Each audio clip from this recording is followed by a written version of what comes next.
ఉత్తర America దేశాలైన America, Mexico, Canada సంయుక్తంగా ఆతిథ్యమిస్తున్న FIFA football ప్రపంచ cup 2026 మరికొన్ని గంటల్లో అట్టహాసంగా ప్రారంభం కానుంది. ఈ మెగా టోర్నీలో పాల్గొంటున్న జట్లకు అందించే ప్రైజ్ మనీ వివరాలు ఇప్పుడు క్రీడా ప్రపంచంలో తీవ్ర చర్చనీయాంశంగా మారాయి. ఇటీవలే ముగిసిన టీ20 ప్రపంచ కప్తో పోల్చినప్పుడు ఈ రెండు క్రీడల మధ్య ఉన్న ఆర్థిక వ్యత్యాసం స్పష్టంగా కనిపిస్తుంది. ఫుట్బాల్కు ప్రపంచవ్యాప్తంగా ఉన్న వాణిజ్య బలాన్ని ఈ గణాంకాలు మరోసారి రుజువు చేస్తున్నాయి. ఈసారి 48 జట్లతో 104 మ్యాచ్లతో రికార్డు స్థాయిలో జరుగుతున్న ఈ ఫుట్బాల్ సంబరం కోసం ఫీఫా ఏకంగా $655 మిలియన్ అంటే సుమారు 5,470 కోట్లు భారీ ప్రైజ్ మనీని కేటాయించింది. మరోవైపు ఇటీవల ముగిసిన టీ20 ప్రపంచ కప్లో 20 జట్లకు కలిపి ఐసీసీ కేటాయించిన మొత్తం ప్రైజ్ మనీ కేవలం $11.25 మిలియన్, దాదాపు 94 కోట్లు మాత్రమే. ఇందులో విజేతగా నిలిచిన భారత జట్టుకు 22 కోట్లు, రన్నరప్గా నిలిచిన న్యూజిలాండ్కు 12 కోట్లు లభించాయి.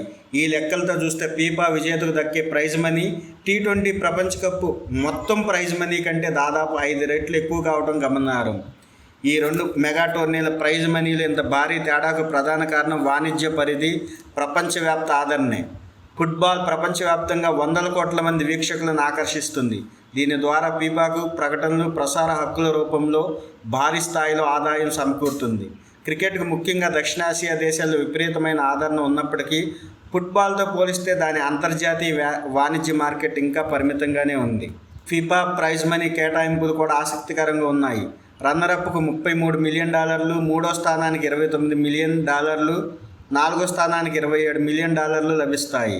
టోర్నీలు ఆడిన ప్రతి జట్టుకు సన్నాహ ఖర్చుల కింద $1.5 మిలియన్ పాటు గ్రూప్ స్టేజ్లో నిష్క్రమించిన కనీసం $9 మిలియన్ లభిస్తాయి. అంటే టోర్నీలో అడుగుపెట్టిన ప్రతి జట్టుకు 87 కోట్లు గ్యారంటీగా లభిస్తాయి.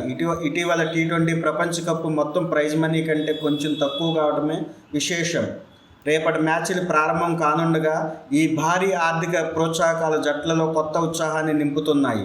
ప్రపంచ క్రీడా వేదికపై ఫుట్బాల్కు ఉన్న తిరుగులేని వాణిజ్య ఆధిపత్యానికి ఈ ప్రైజ్ మనీ వ్యత్యాసమే నిలువుటద్దం పడుతుంది.